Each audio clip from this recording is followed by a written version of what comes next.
Emma, qu'est-ce que tu attends de cette entrevue? On attend d'en apprendre plus sur le livre qu'il a écrit parce qu'on a plein de questions à lui poser parce qu'on est en train de lire le livre.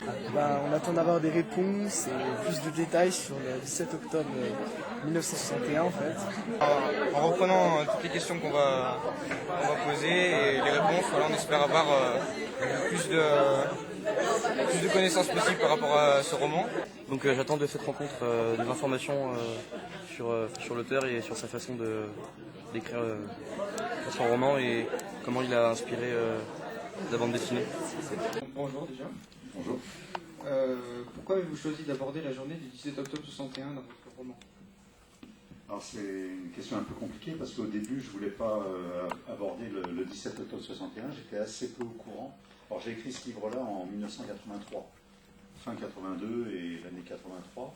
Et quand j'ai commencé à l'écrire, ce livre-là, c'était pas du tout sur le 17 octobre 61, ça se passait dans ma tête 4 mois plus tard, en février 62, parce qu'il y a eu une manifestation en octobre 61 faite par le FLN, et il y a eu une autre manifestation qui a été organisée par beaucoup d'organisations syndicales et des partis de gauche en février 62, à la suite d'un attentat terroriste où une gamine avait été défigurée par les éclats d'une grenade, une gamine de 5 ans qui s'appelle Delphine Renard.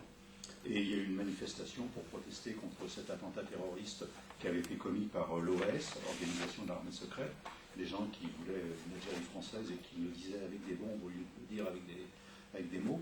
Et là, ça a été une manifestation où c'était des Français qui ont manifesté contre cette guerre et puis sa dérive terroriste. Et lors de cette manifestation, 9 personnes ont été tuées par la police, donc 4 mois après le 17 octobre 61. Et il y a une de mes voisines qui a été tuée. Elle habitait à 200 mètres de chez moi. Et c'était une amie de ma mère, elle avait exactement le même âge que ma mère.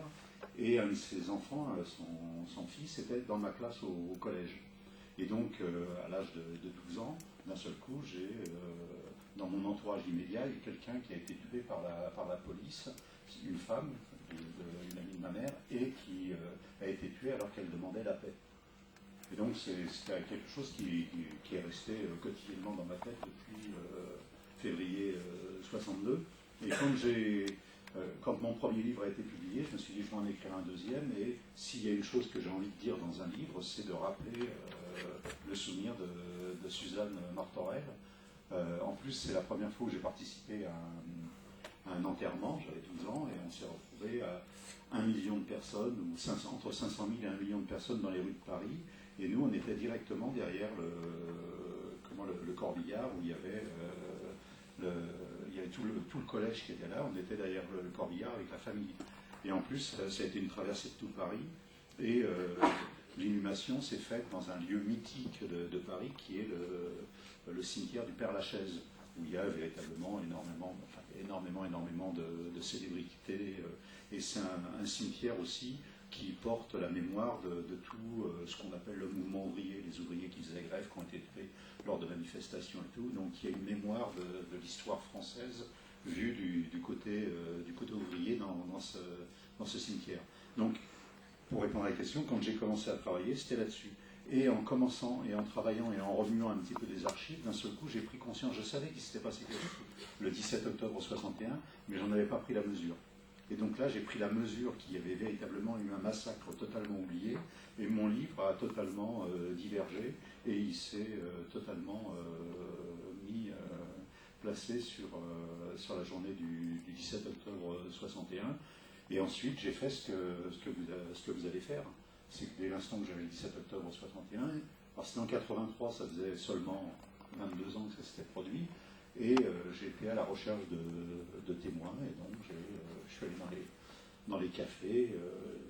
Dans la ville où j'habite, il y a des dizaines et des dizaines de cafés algériens, surtout kabyles. C'est une ville où il y a une communauté kabyle très importante en Seine-Saint-Denis. Et là, j'ai réussi peu à peu à reconstituer les choses comme ça. Aucun livre n'avait été écrit sur cette tragédie du 17 octobre 61